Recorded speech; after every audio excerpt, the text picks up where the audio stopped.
Marie Hilley, the perfect wife and mother. Everyone thought Marie Hilley loved her husband. She and Frank had been married for 24 years. They had a nice home, steady jobs, and two healthy children. It seemed like a terrible twist of fate that Frank suddenly became sick and died at age 45. Folks in Anniston, Alabama felt sorry for the wife he left behind. In time, however, they would learn a shocking secret. Marie Hilley was not the grieving widow she appeared to be. In fact, she was a cold-blooded killer who had murdered her husband by feeding him rat poison. Marie Hilley was a small, pretty woman. The only child of two mill workers, she was the first in her family to finish high school. After she married Frank, she settled into her life as a wife and mother. She also worked as a secretary for some of the biggest businesses in town. Everyone who met Marie was struck by her charm. They described her as sweet, gracious, demure. Underneath the charm, though, lay a calculating coldness. Marie wanted more money than she and Frank made. Her thoughts turned to Frank's insurance policy. If he died, she would get $31,000. While that might not seem like a great deal of money, it was 3 times the annual income of many people in Anniston. Apparently, Marie found it an irresistible sum. Sometime in 1975, Marie got a hold of some rat poison. It contained arsenic, which is deadly to humans. In small doses, arsenic brings on intense stomach pain along with vomiting. In larger doses, it attacks muscles and nerves. It causes tingling in the hands and feet, then paralysis, then death. Arsenic poisoning is easy to spot if doctors are looking for it. One quick look at a victim's fingernails give it away. As arsenic builds up in the body, it forms telltale white lines under the fingernails. But if doctors are not looking for it, the symptoms look like many other ailments. In Frank's case, doctors at first thought he had the flu. His stomach hurt and he couldn't hold down any food. For a week, Marie played the role of faithful nurse, bringing him food and water. She also gave him a mysterious injection that she said the doctors had authorized. He hadn't. But instead of getting better, Frank got worse. Marie took him to the hospital where he died 2 days later. Doctors ruled the cause of death to be hepatitis, a liver disease. Frank had been dead less than a week when Marie filed a claim for the $31,000 in insurance money. She went through the money fast. She bought cars, furniture, and mounds of clothes. By 1978, she was broke. That year, Marie took out a $25,000 life insurance policy on her teenage daughter, Carol. Several months after that, Carol began to exhibit some of the same troubling symptoms that had plagued her father. Starting in April 1979, Carol felt sharp pains in her stomach. She vomited for hours at a time. Marie took her to the doctors, but they could find nothing wrong. Marie gave Carol an injection, telling her it would help calm her stomach. Soon after that, Carol's hands and feet began to feel numb. Marie took her back to the doctors. Still, none of them could figure out what was wrong. In August, baffled doctors suggested the problem was all in Carol's head. Marie promptly admitted her daughter to a mental hospital. Still, the teenager continued to suffer. Her weight had dropped to a dangerously low level. She was so weak she could no longer walk. Almost every day, Marie brought Carol's favorite food home from home, urging her to eat.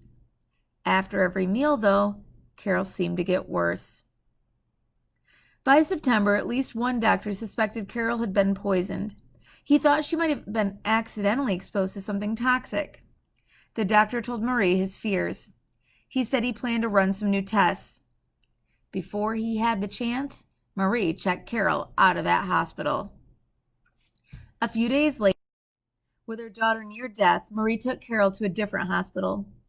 Marie probably thought Carol would die quickly at this new hospital. Instead, she lived, and it was at this hospital that the truth surfaced. Carol had mammoth amounts of arsenic in her system. By then, Marie had been out of money for months. Most of the checks she had written had bounced, one company explained to the police. In September 1979, Marie was arrested for passing bad checks, so she was already in jail when police found out about the arsenic. Marie denied doing anything wrong. She tried to make police believe Carol had poisoned herself. She could not explain why she had a pillbox of arsenic in her purse and another box of it at home. Then the police dug up Frank Hilley's body. They found that he had not died of hepatitis, Rather, his body was full of arsenic. Marie was running out of excuses, so she did the only thing she could think of. She ran. While she was out on bail awaiting trial, she disappeared. For 3 years, no one had a clue what happened to her. In some ways, Marie's 3 years in hiding were even more bizarre than her life in Alabama. She fled to Florida, where she met a man named John Homan. She told him her name was Robbie Hansen. Homan fell deeply in love with her. The two of them moved into a small town in New Hampshire. They both found jobs in the area and soon got married. After a while, though, Robbie told Homan she was not feeling well. Actually, she said she was very sick, possibly dying. She then told Homan she needed to visit her twin sister Terry in Texas to wrap up some family business. Homan hated to see his wife leave, but he promised he'd be waiting for her when she got back.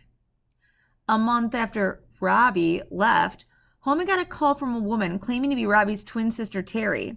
There was, of course, no Robbie and no Terry. Both of them were characters made up by Mary Hilley. Over the phone, Marie told Homan that Robbie had died. Speaking as Terry, she said she was coming to New Hampshire to console him. When Marie returned to New Hampshire as Terry, she had lost 30 pounds. She had dyed her dark hair blonde. She'd also changed some of her habits. She smoked a different brand of cigarette. And while Robbie loved to read, Terry was a big TV watcher.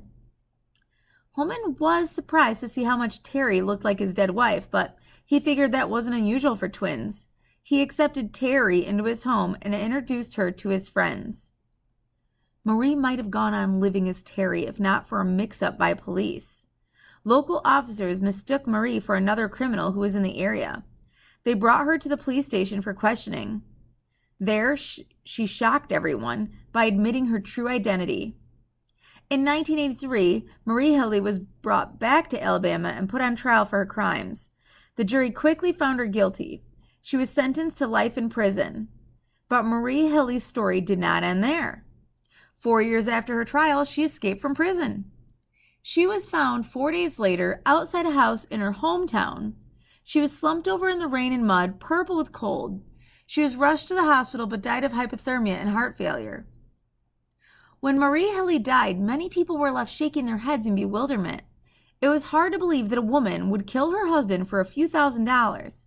It was harder still to imagine a mother deliberately poisoning her own child. Marie's behavior in New Hampshire was another puzzle. It made sense that she created the character of Robbie. She was, after all, a fugitive who needed a new identity. But why did she decide to kill off Robbie and become Terry? We will never know the inner workings of Marie Hilley's mind, but perhaps her friend Elmer Williamson summed it up best. He said, "Everyone has secrets, but Marie had more than most. All kinds of terrible secrets gnawing inside her." The symptoms of Frank Hilley's illness included A. Stomach pain, B. Double vision, C. Joint stiffness. Police believe that Marie killed her husband because A. Voices in her head ordered her to kill him, B. He had abused her and her children, C. She wanted the insurance money. When police found out about Carol's arsenic poisoning, Marie was already in jail for A. Stealing from the company where she worked, B. Writing bad checks, C. Trying to poison her daughter. Posing as Robbie Hansen, Marie told her husband that she had to visit Texas because A. Her twin sister was dying, B. She needed to complete family business, C. She needed vacation. 5. After Marie escaped from prison, police found her A. Dead in an empty warehouse, B. Walking around dazed in a town in Texas, C. Very ill outside a home in her hometown. What type of irony is being used in the title? And a reminder, the title is Marie Hilley, the Perfect Wife and Mother. Is it situational, dramatic, or verbal? Which of the following statements clarifies the central idea of the article? A. Marie Hilley's life remains a mystery to everyone who knew and loved her. B. Because young Carol Hilley had cleared clearly been poisoned, officials dug up Frank Hilley's body to examine it for signs of arsenic poisoning. C. No one understands why model wife and mother Marie Hilley poisoned her family and then created a new identity for herself.